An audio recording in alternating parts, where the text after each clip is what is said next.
পথের পানে চেয়ে আছি গো, আমি সখীর দেখা পাই না।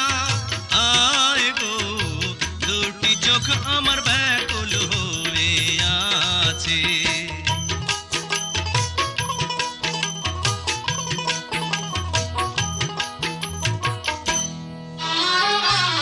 পথের পানে চেয়ে